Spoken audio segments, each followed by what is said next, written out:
before we get started, I just wanted to give you a trigger warning.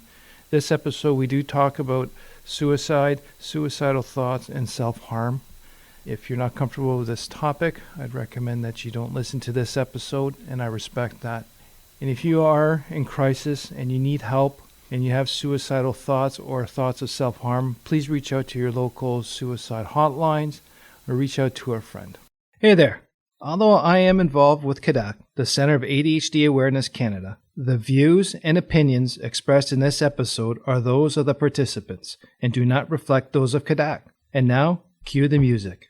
This is the Impulsive Thinker Podcast, a show for high-achieving ADHD entrepreneurs. Together, we will inform and educate you about how to improve your self-awareness while developing systems, routines, and habits for conquering the entrepreneurial world. Here is your host, Andre Brisson. Hey there. Thanks again for listening. It's Andre with another short episode for the Impulsive Thinker Podcast. I've been reminiscing after this week's interview discussion with Mark Fujiwara. He shared a lot of personal mental health experiences and very open. I got a lot of respect for what he did, and more entrepreneurs need to do this and to talk about it, because the one thing people who suffer from mental health illnesses, we're really good at hiding, like he said. For a depressed person, you seem very happy. Well, a lot of people I've suffered from depression is we know how to look happy when in deep down inside we're depressed and not too happy with ourselves. So judging a book by its cover with mental health illnesses is definitely not a good mantra. But anyways, I read an article called The Entrepreneur Brain Healthy Matters from Neo. I'll share it in the episodes from Neo, something called Neo. And it talked about the brain of the entrepreneur. That's what it was. Called Neo.life is what it's called, the brain of the entrepreneur. And I thought this was kind of interesting. I started to think about the conversation with Mark, and a lot of the stuff in here was really, really interesting. I think it was definitely need to share because mental health has to be discussed. The stigma's got to stop, and we got to take care of ourselves because honestly, a lot of research out there, entrepreneur brain health matters, and we're one of the worst people to take care of it. And we're the most vulnerable and more prone to mental health issues due to the stressors of starting and running your own companies. You know, our brain difference gives us a unique ability to bring prosperity, create new jobs, build economic resilience, and achieve competitive advantages. We're good at that. That's what we do well, but it does come at a cost. And I like this term. They have the term an opportunity entrepreneur. They are the type of entrepreneurs who pursue entrepreneurship in order to find and exploit opportunities. Versus a necessity entrepreneur is someone who out of necessity, either they lost a job or had no choice but to start a company so they can make income, but in reality, they want to have a job. So the opportunity entrepreneur and the necessity entrepreneurs have two different brains. And what they're saying is the opportunity entrepreneurs, there's a narrow divergence. Like Elon Musk, he's come out, he's got Asperger's, he's on the autism scale, he's got bipolar.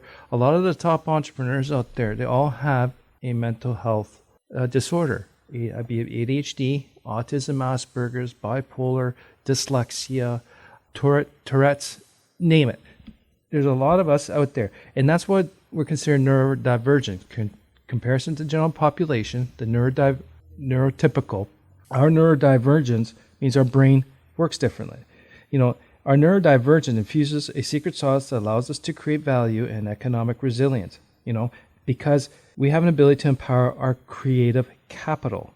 Like it's our superpower-like ability that creates opportunity and growth, jobs, prosperities, and innovation, and blah, blah, blah, blah. You know it, you live it. If you're listening to this, you are an opportunity entrepreneur, okay?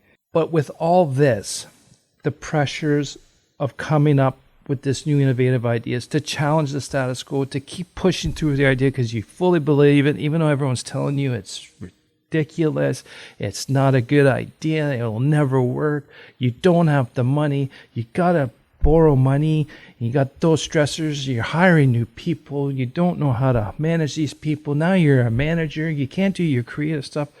All that compounds and creates your mental health, all right? And that's a price of our genius. And that's what I really like about this article. That's the subline. The price of genius is this. Okay. We get panic attacks, depression, anxiety, burnout, and other mental conditions are prevalent with all entrepreneurs. Because of the emotional impacts of traumatic entrepreneurial events and outcomes, our emotions and our mental health capabilities is just completely bombarded one over another in this traumatic event. Finances problems, lawsuits, bankruptcies, employee problems, failures. Those are all badgering and pounding our emotional resilience, right? So, and it comes down to consciousness numbing stress and flashback inducing traumatic events that test the emotional regulation capacity of even the most resilient entrepreneur. Okay. Now, with an ADHD brain that we have intense emotions, and emotional regulation is a challenge for us that becomes emotional dysregulation, untreated mental health. I'm trying to say this in a smart way, but maybe I just not do it smart. With our emotional dysregulation and our inhibition to regulate our emotions effectively puts us in a high risk, vulnerable position here to have mental illness and suffer its consequences or its effects. You could be resilient, but one way or the other, with this constant badgering and bombardment and attacking and, just like an invading army with their ram against the door, after a while, boom, boom, boom. Sometime that big, thick oak steel door is going to cave in after continuing bombardment without proper emotional management and help. All right, let's go. There's some interesting stats here I want to go through. 38% of the entrepreneurs experience genetically hereditary mental health illnesses, depression, anxiety, ADHD, bipolar, substance abuse. 3%, this was a little tough for me. 3% have admitted to suicide attempts in comparison to the general population, which is 0.9%. 1.7% of entrepreneurs have a history of psychiatric hospitalizations. As much as we are a resilient crew, we are resilient, but we do have our limits, and we have additional pressures and challenges that the majority of people do not have. And we're not Superman or Superwoman or super person. We are humans. Yes, we have a high resiliency, but we do have cracks in our walls that will get worse if we don't get our help. Okay. And the other thing too is the funny thing about mental health illnesses is that 9 times out of 10, you don't just have the one, especially with the ADHD crowd. We got a lot of comorbidities, ADHD with depression, ADHD with anxiety, ADHD with bipolar, ADHD with borderline personality disorder. Or you might have ADHD, depression, anxiety, and a whole bunch of stuff. Then on top of that, based on all that bombardment, we fall into substance abuse. We are higher risk of mental health illness and negative outcomes like substance abuse if we don't get help. Okay, we require our own health support. There is nothing out there for the entrepreneur for mental health. Is there for the general population, for employees and all that, but for the entrepreneur who there is no support out there that understands how we work, especially with our the ADHD, neurodivergent, autistic brains. We experience isolation, entrapment, hopelessness, humiliation, and failures with catastrophic outcomes being an entrepreneur. No one gets that. No one understands that. So we need to promote entrepreneurial mental health, well-beingness, if that's a word.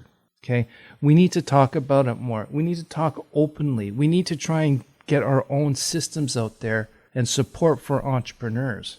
We need to talk about this more. It's not a weakness for you to admit you have help, that you need help, or you got a problem.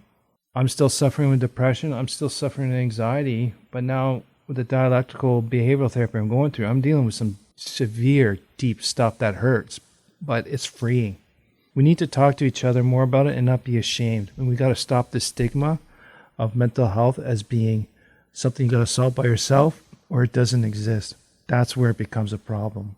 We need to talk about it more, especially you men.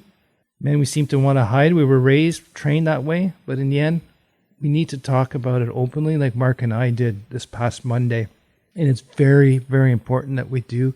And we need to create our own entrepreneurial mental health support system for our well-being and for our mental health well-being. Thanks for listening. I don't know how to end this one. I'm just going to end it. Please, let's talk more and be respectful of each other when we're talking about when we're struggling. Thanks for listening, and we'll talk to you soon. Thank you for listening to the Impulsive Thinker podcast.